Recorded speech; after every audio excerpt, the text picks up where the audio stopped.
Ô Dieu d'amour, que ton esprit éveille en nous de donner, sans jamais rien attendre des autres, que notre plaisir soit que de pardonner.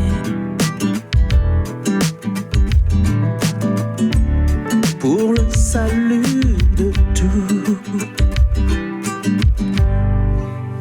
Ô Dieu d'amour, toi qui sondes le cœur, toi qui veilles sur nous et ne lâche pas prise, donne-nous un cœur pour aimer tous nos frères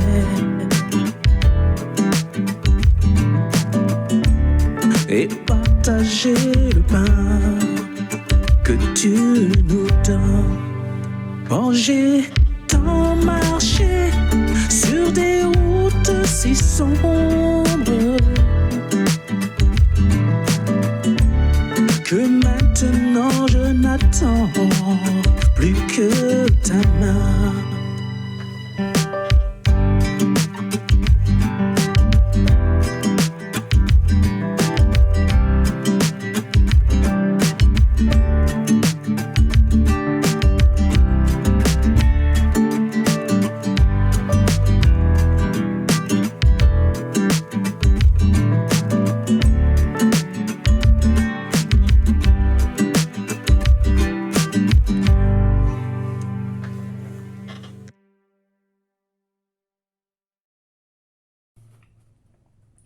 La grâce et la paix vous sont données de la part de Dieu qui est, qui était et qui vient, de Jésus-Christ, le témoin fidèle, le ressuscité, et du Saint-Esprit, notre consolateur. Je vous invite à la prière. Père, donne-nous ton Esprit Saint, car c'est à nous qu'est destinée la promesse, ainsi qu'à tous ceux qui sont au loin, aussi nombreux que tu les appelles. Amen. Je vous invite à louer le Seigneur. Sans fin, Seigneur, je chanterai ton amour. D'âge en âge, je proclamerai ta fidélité. Oui, je dis, ton amour est établi pour toujours, et ta fidélité est plus ferme que les cieux. Les cieux célèbrent tes merveilles, et l'assemblée des croyants, ta fidélité. Seigneur, Dieu de l'univers, qui est comme toi? C'est l'amour qui rayonne de toi. Heureux le peuple qui saura t'acclamer. Tout le jour, à ton nom, il se réjouira.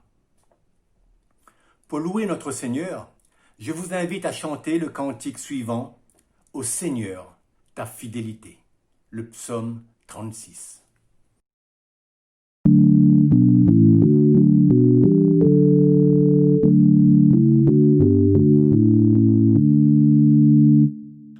Seigneur, ta fidélité remplit les cieux et ta bonté dépasse toute cime. Ta justice est pareille au mont, tes jugements sont plus profonds que le plus grand abîme.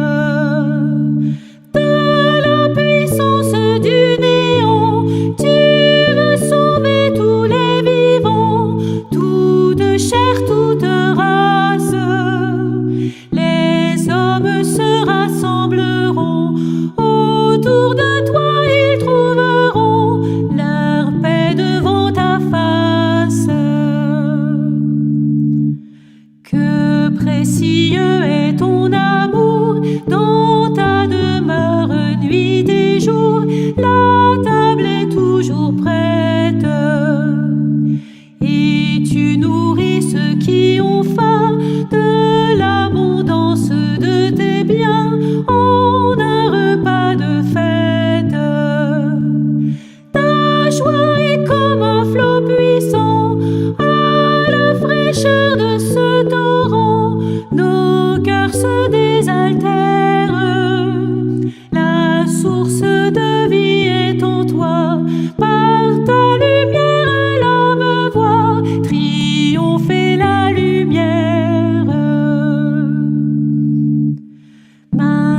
ta grâce aux hommes droits, donne à celui qui vient vers toi l'appui de ta justice.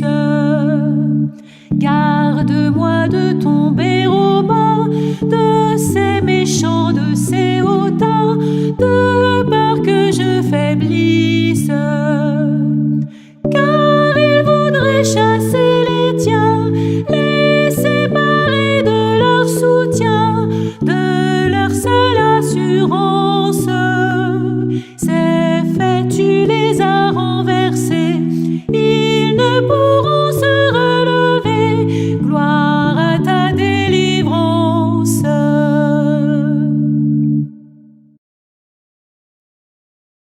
Loi de Dieu. Voici ce que dit Jésus. Ne jugez point afin que vous ne soyez point jugés. Tout ce que vous voulez que les hommes fassent pour vous, faites-le d'eux-mêmes pour eux, car c'est la loi et les prophètes.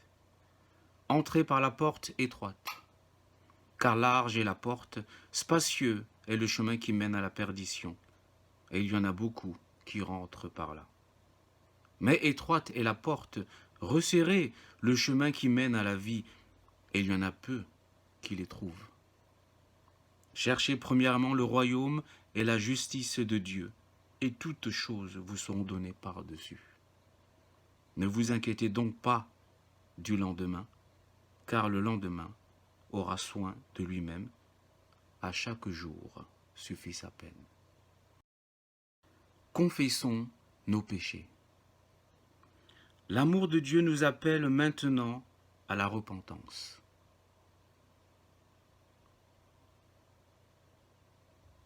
Seigneur, nous reconnaissons que tu es un Dieu saint et que tu nous invites à demeurer dans ta sainteté.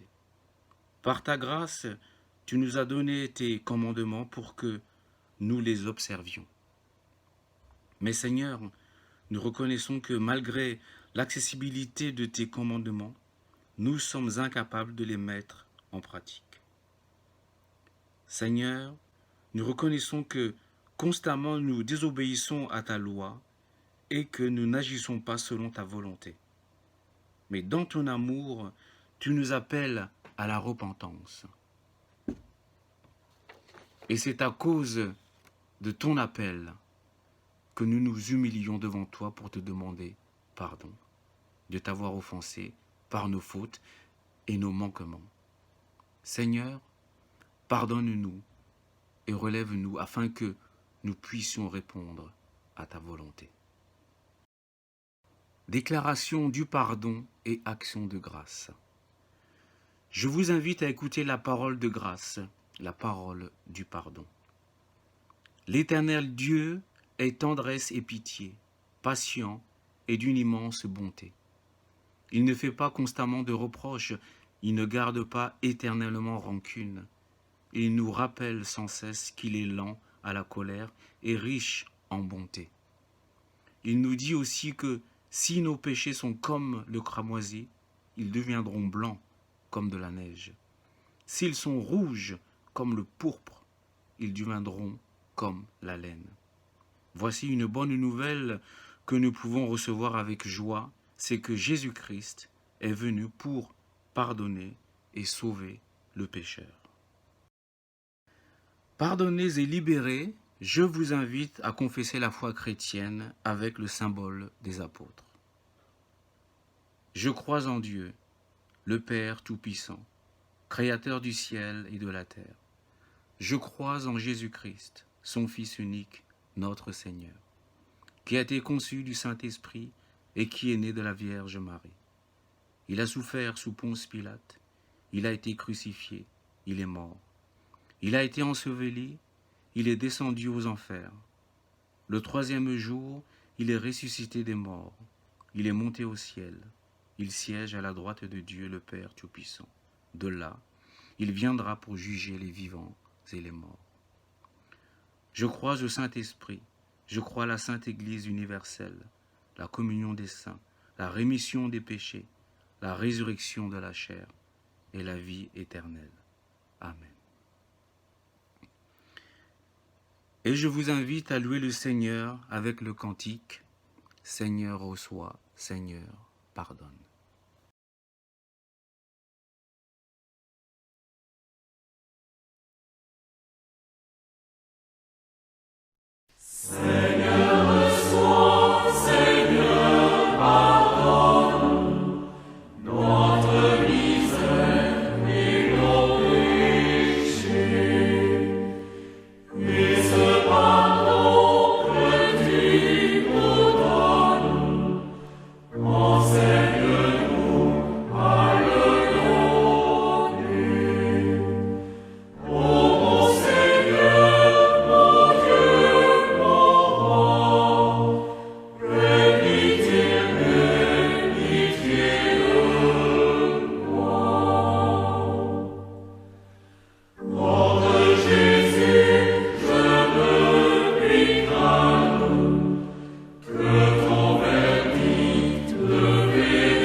Et je vous invite à chanter le cantique « Cherchez d'abord le royaume de Dieu ».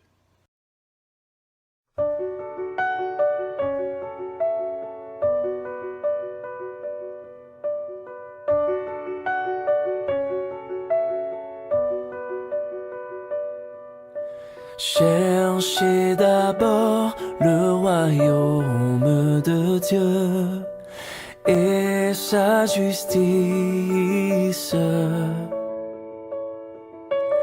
et toutes choses vous seront données en plus. Alléluia, alléluia. Alléluia,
Avant d'ouvrir la parole de Dieu, je vous invite à la prière.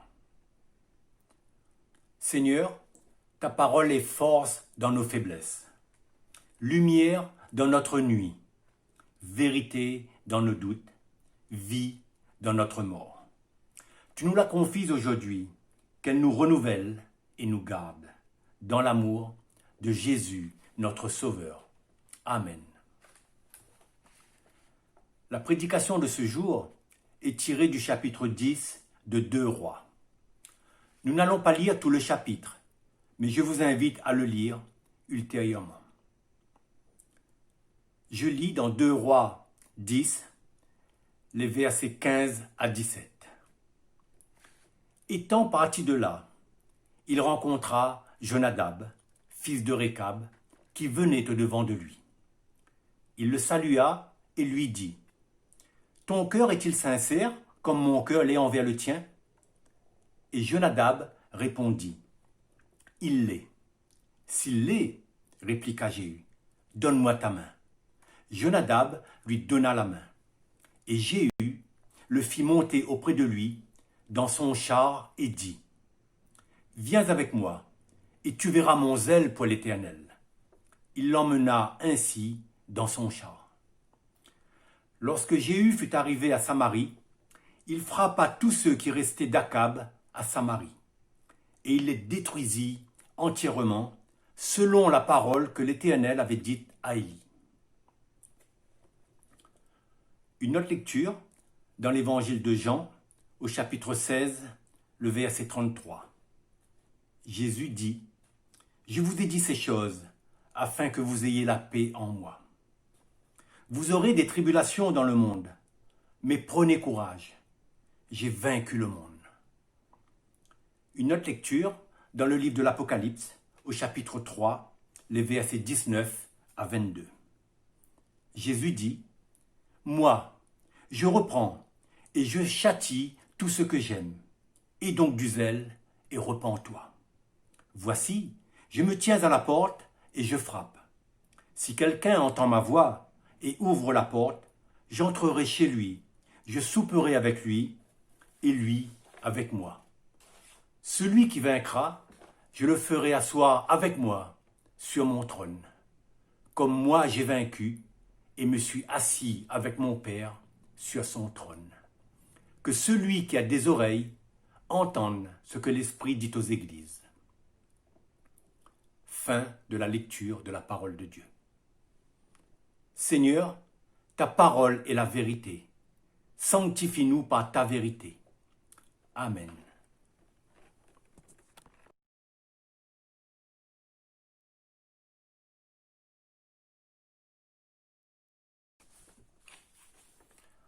Le chapitre 10 du deuxième livre des Rois raconte, au IVe siècle avant Jésus-Christ, l'extermination de la famille d'Akab, roi d'Israël. Ce chapitre décrit 2 combats, l'un militaire et l'autre spirituel. Ces 2 combats doivent être compris à la lumière des contextes politiques et spirituels de ce royaume. Le contexte politique. En 931, après la mort de Salomon, le royaume est scindé en 2. Israël au nord, qui a pour capitale Samarie, et Juda au sud, dont Jérusalem est la capitale. En 874, Akab, de la maison d'Omri, monte sur le trône d'Israël. Il régnera pendant 20 ans. Son règne n'est que corruption. Les riches asservissent les pauvres. Les paysans sont dépouillés et ruinés. Son fils et son petit-fils poursuivront dans la même voie. Le contexte spirituel. Le culte de Baal est devenu la norme en Israël depuis qu'Akab a épousé Jézabel, une princesse de Sidon de Phénicie. Les prophètes de l'Éternel sont rejetés au profit des prophètes de Baal. Des autels et des temples sont dressés pour Baal, mais aussi pour Astarté, une déesse phénicienne. Le prophète Élie a averti Akab que le jugement de Dieu viendrait sur lui s'ils ne se repentaient pas. La maison d'Omri est exterminée. Les fils d'Omri, Akab, Achazia et Joram, régneront sur Israël pendant 4 générations, soit 47 ans. Le roi Joram, de la 4e génération de la maison d'Omri, est tué par Jéhu selon le jugement de Dieu annoncé par Élie. Les 70 princes sont de même exterminés. Jéhu. Jéhu a été choisi par Dieu, qui avait ordonné à Élie d'aller oindre Hazaël comme roi de Syrie et Jéhu comme roi d'Israël. Élie a oint Hazaël. Élie est allé auprès de Dieu et Élisée reprend la charge d'Élie. Mais Élisée désignera un autre prophète pour oindre Jéhu comme roi d'Israël. Jéhu a pour mission de restaurer le culte de l'Éternel. Il sait qu'il ne peut le faire seul. Il s'adjoint les Récabites qui n'ont jamais fléchi le genou devant Baal et qui ont une bonne réputation au milieu du peuple. Jéhu part combattre la maison d'Omri afin d'accomplir ce qu'avait ordonné Élie de la part de Dieu. En chemin, il rencontre Jonadab, fils de Récab. Jonadab devient le témoin des agissements de Jéhu qui accomplit ce qui est juste devant l'Éternel. Par la suite, par 2 fois, Jéhu se montre infidèle à l'Éternel. S'il fait disparaître le culte de Baal et ses prophètes, il conserve les 2 veaux d'or qui sont dressés, l'un à Béthel, l'autre à Dan. En effet, Jéhu ne désire pas retourner adorer Dieu dans le temple de Jérusalem. L'idolâtrie, mise en place par le premier roi d'Israël, se perpétue donc sous le règne de Jéhu. De même, Jéhu va au-delà du commandement de Dieu, qui est de détruire la maison d'Akab. Il blesse grièvement Ahazia, roi de Juda, qui est de la lignée davidique. Dieu veille sur sa promesse et ne permet pas qu'Ahazia meure. Jonadab, le Récabite, est témoin et quitte Jéhu. L'Éternel ne laissera pas impunis les mauvaises actions de Jéhu. C'est par la bouche du prophète Osée que le jugement de Dieu est prononcé. Je lis ce jugement de Dieu. Car encore un peu de temps, et je châtierai la maison de Jéhu pour le sang versé à Jizréel. Je mettrai fin au royaume de la maison d'Israël. Le roi Zacharie est assassiné et la maison de Jéhu disparaît. La maison de Jéhu aura régné de 841 à 750 avant Jésus-Christ. En 722, date de la déportation d'Israël en Assyrie. Que dire des maisons d'Omri, Akab et de Jéhu? Que dire des Récabites? Les prophéties se réalisent. La maison d'Akab est détruite. Les rois choisis par Dieu sont oints, tels Hazaël et Jéhu. Ceux qui sont fidèles à Dieu, comme il est parlé des Récabites, s'écartent du chemin des hommes qui choisissent le péché. Si la Bible montre une bataille militaire, celle-ci est clairement inscrite dans une bataille spirituelle. Le spirituel est premier. Le spirituel est au-dessus du physique. Ici, il est montré la maison d'Akab, qui a péché sans retenue aucune, qui a volé, détruit, asservi, méprisé le peuple. Le jugement de Dieu s'est abattu sur cette maison. La maison de Jéhu s'est montrée fidèle à ce que l'Éternel a demandé, mais ensuite, Jéhu a accompli des choses selon sa volonté et non celle de Dieu. Le jugement de Dieu s'est abattu sur cette maison. Les Récabites, dont il est peu parlé, sont fidèles à Dieu et observent la loi de Moïse. Ils ne s'en détournent pas Ils sont nomades, refusent la sédentarité, ils sont peu nombreux et très discrets. Bien qu'ils ne soient ni rois, ni sacrificateurs, ni prophètes, la parole de Dieu les guide. Ils sont à l'écoute de la parole et sont fidèles à la parole. Les Récabites ont fait le choix de la fidélité à l'Éternel. Il n'est plus ensuite parlé des Récabites, vieille tribu à laquelle Jéthro, le beau-père de Moïse, appartenait. Ils sont venus pour aider Jéhu à mettre la parole à la première place et sont repartis en constatant l'infidélité de Jéhu. Avec les Récabites, la compromission n'existe pas. Il est impensable de bien commencer et de mal terminer. Nul ne peut s'approprier ce que l'Éternel n'a pas donné, ni faire ce que l'Éternel n'a pas demandé. La bénédiction de l'Éternel demeure sur eux. Ici, 3 types de comportements et de pensées apparaissent. Premièrement, il y a la maison d'Omri avec Akab, qui conteste tout besoin de changement, de repentance. Akab est aveugle et croit voir. Le jugement de Dieu est inéluctable.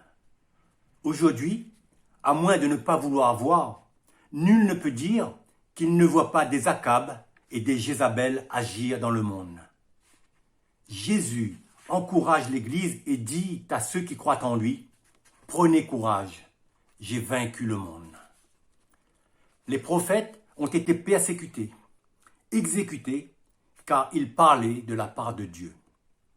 Pourtant, ils auraient pu se taire, mais la vérité de Dieu allait au-delà de leur propre volonté. Leur confiance en Dieu engendrait la colère du roi, qui refusait la vérité et attirait la colère de Dieu, le châtiment de Dieu. Deuxièmement, il y a la maison de Jéhu, avec Jéhu qui pense être sur le bon chemin, mais dévie selon son bon vouloir. Il ne voit pas le besoin de se repentir, car tout concourt à ses fins personnelles. L'attrait des richesses, le pouvoir sans partage a mis à mal la volonté de Jéhu pour accomplir la volonté de Dieu. Jéhu a été choisi par Dieu afin d'accomplir son jugement sur Akab. Jéhu a accompli la volonté de Dieu et greffe sa volonté par-dessus. Dieu dit aussi que le jugement guette celui qui ne se repent pas et ne revient pas à lui. Jéhu a continué à laisser le peuple dans l'idolâtrie afin qu'il ne retourne pas à Jérusalem. Il avait peur que le peuple ne soit à nouveau unifié. Mieux valait donc l'idolâtrie, les richesses, les fausses doctrines, plutôt que de se détourner de ces mauvaises voies. Troisièmement, il y a la maison des Récabites, qui désirent de tout leur cœur marcher selon la parole que l'Éternel a donnée.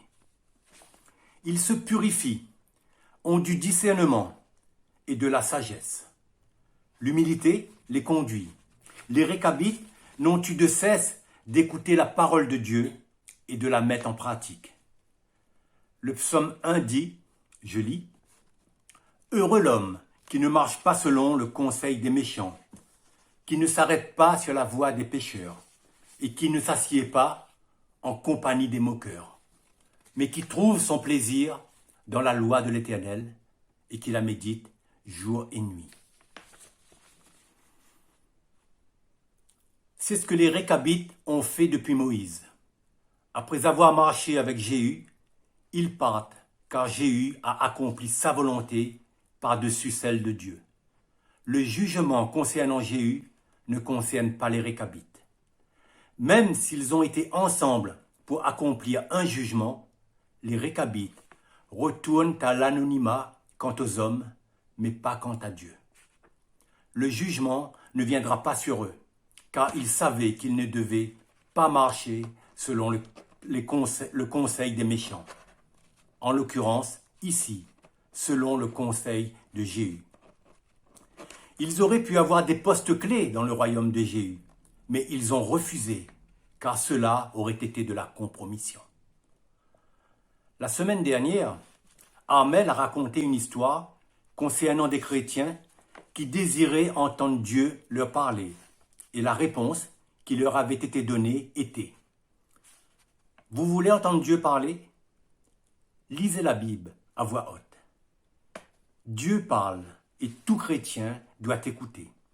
La Bible donne tout ce dont un chrétien a besoin pour marcher à la suite de Jésus. » Les Récabites n'avaient pas l'Esprit Saint.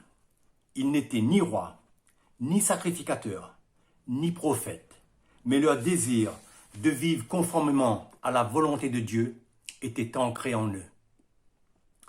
Le chrétien a été baptisé d'Esprit Saint. Peut-il faire moins qu'un Récabite ?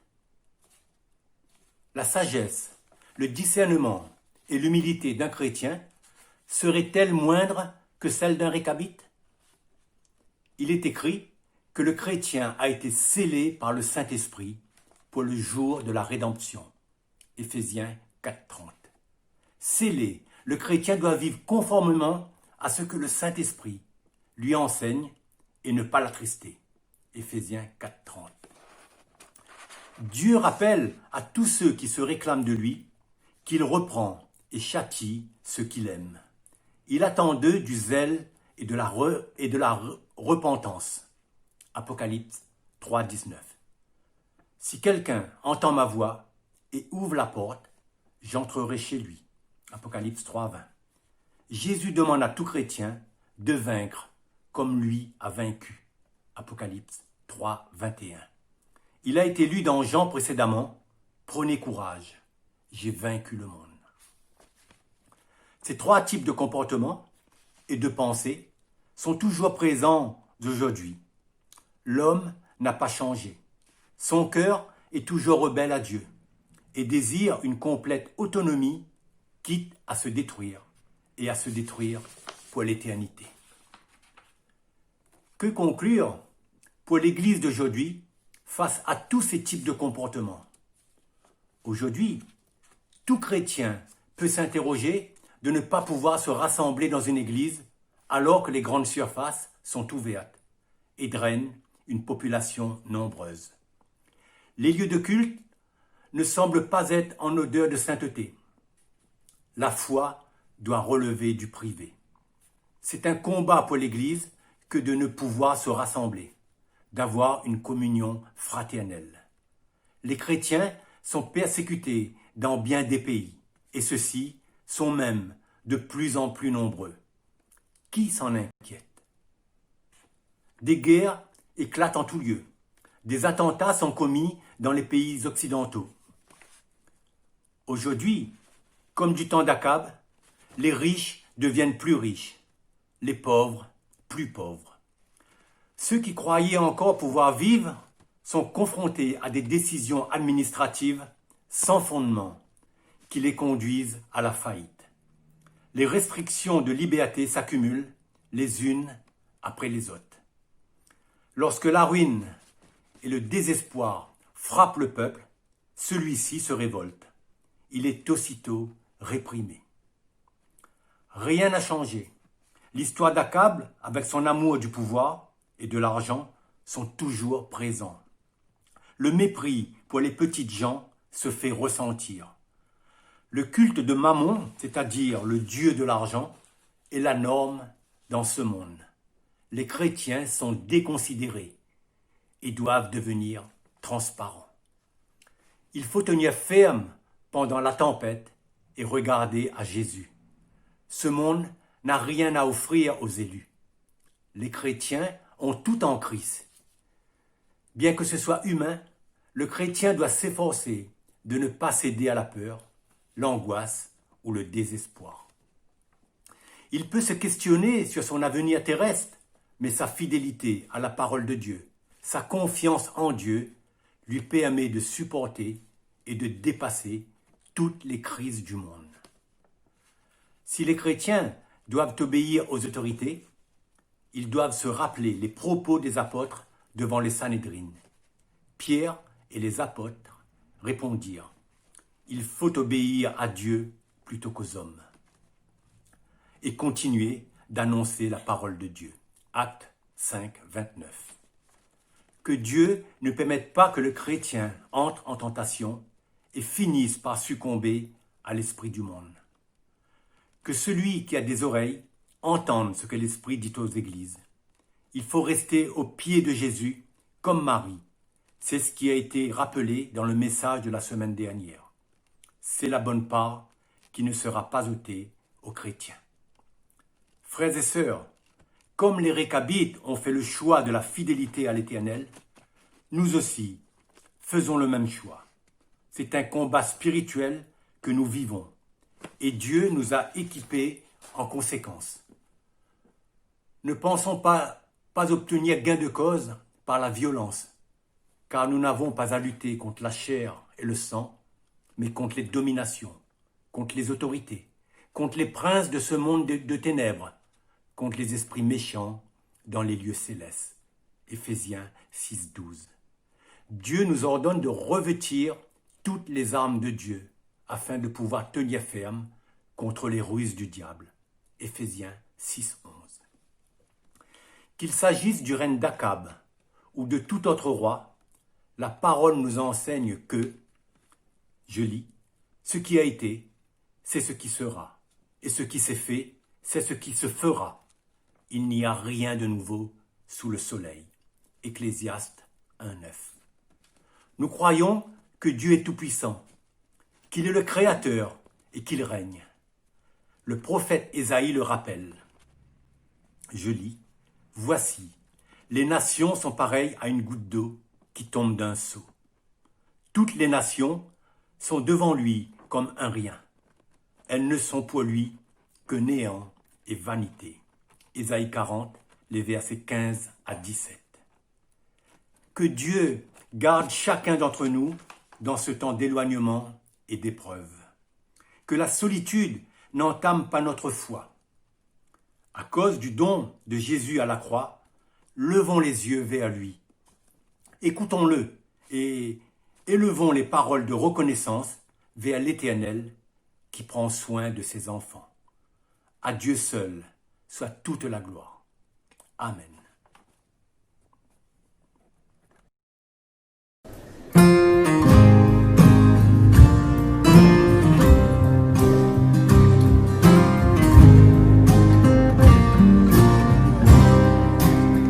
Venant d'Afrique ou de l'Asie, des Amériques ou de l'Orient, nous sommes témoins le jour, la nuit de sa présence et nous croyons.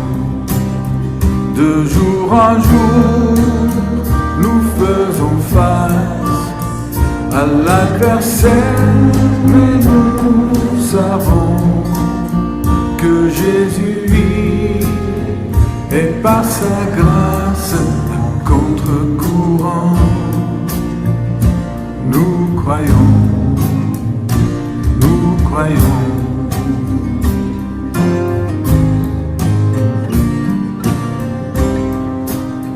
Entouré d'anges, couvert d'amour, c'est sa louange que nous chantons.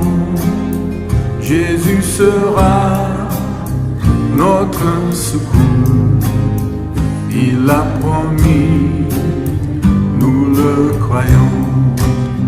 Et si la peur vient sans répit, c'est par la joie que nous brisons les armements de l'ennemi à contre-courant. Nous croyons, nous croyons.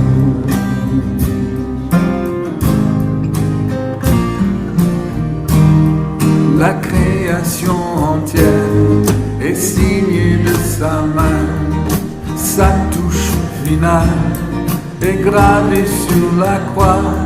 L'amour de notre Père, le de l'Esprit Saint. Jésus sorti du tombeau, voilà pourquoi nous croyons, nous croyons.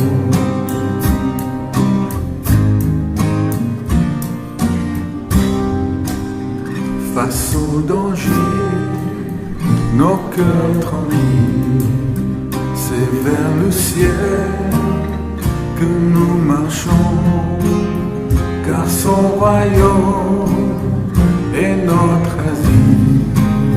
Jésus est roi, nous le croyons.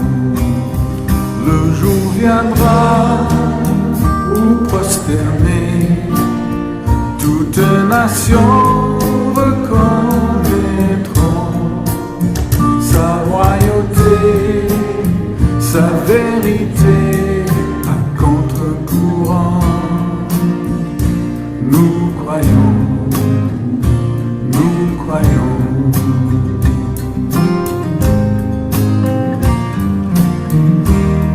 La création entière est signée de sa main. Sa touche finale est gravée sur la croix. L'amour de notre Père, le fruit de l'Esprit Saint. Jésus sorti du tombeau, voilà pourquoi la création entière est signée de sa main. Sa touche finale est gravée sur la croix. L'amour de notre Père, le fruit de l'Esprit Saint. Jésus sorti du tombeau, voilà pourquoi nous croyons.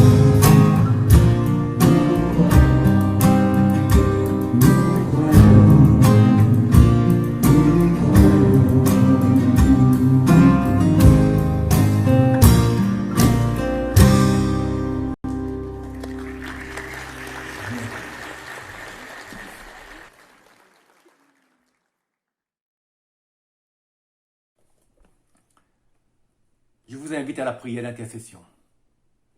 Ô Christ ressuscité, tu es auprès du Père et tu intercèdes pour nous. Accueille les prières que nous te présentons. Tu es devenu le chef de l'Église. Accorde-lui la grâce de te servir partout avec courage et avec zèle. Tout pouvoir t'a été donné au ciel et sur la terre. Manifeste ta puissance parmi les peuples et ceux qui les dirigent. Veille sur notre pays et sur ses magistrats. Seigneur vivant, tu as promis à tes disciples que leur tristesse serait changée en joie. Console les affligés et relève ceux qui perdent courage. Affermis leur foi en ta victoire. Tu es entré dans ta gloire à travers beaucoup de souffrances. Viens au secours de ceux qui souffrent et guéris les malades. Tu as vaincu la mort, tu lui as enlevé sa puissance. Maintiens-nous dans l'espérance de la résurrection. Sois avec nous dès maintenant et à jamais. Et je vous invite à dire le Notre Père, la prière que notre Seigneur nous a enseignée. Notre Père, qui es aux cieux, que ton nom soit sanctifié, que ton règne vienne, que ta volonté soit faite sur la terre comme au ciel. Donne-nous aujourd'hui notre pain de ce jour. Pardonne-nous nos offenses, comme nous pardonnons aussi à ceux qui nous ont offensés. Et ne nous laisse pas entrer en tentation, mais délivre-nous du mal. Car c'est à toi qu'appartiennent le règne, la puissance et la gloire, au siècle des siècles. Amen. Je vous invite à écouter l'exhortation de la part du Seigneur. Le Seigneur ressuscité dit, « Allez donc, faites de toutes les nations des disciples, et moi, je suis avec vous tous les jours jusqu'à la fin des temps. » Recevez la bénédiction de la part du Seigneur. Que le Dieu de paix et de lumière soit et demeure avec vous tous, le Père, le Fils et le Saint-Esprit. Amen. Avant de nous quitter, je vous invite à chanter un dernier cantique qui se nomme vase d'argile. À toutes et à tous, je vous souhaite une très bonne semaine dans le Seigneur.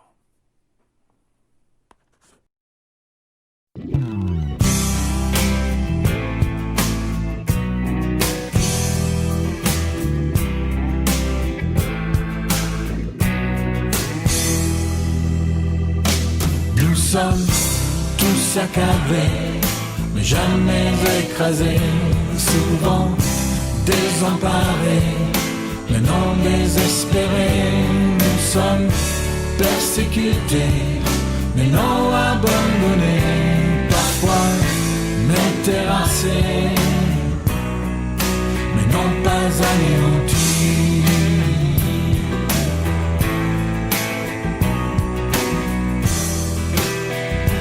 Car nous portons ce trésor de la vie de Jésus-Christ dans les vases d'argile que nous sommes, pour que la puissance de Dieu soit la force de notre vie.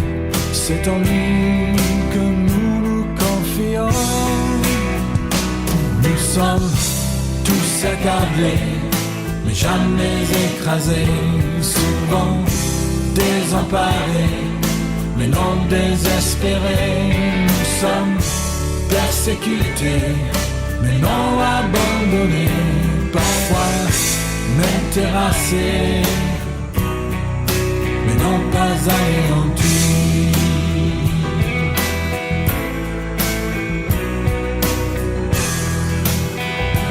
Car sans cesse nous qui vivons, nous sommes guettés par la mort, à cause du nom merveilleux de Jésus. Oui, toujours et en tout lieu, nous montrons dans notre corps la vie de sa résurrection.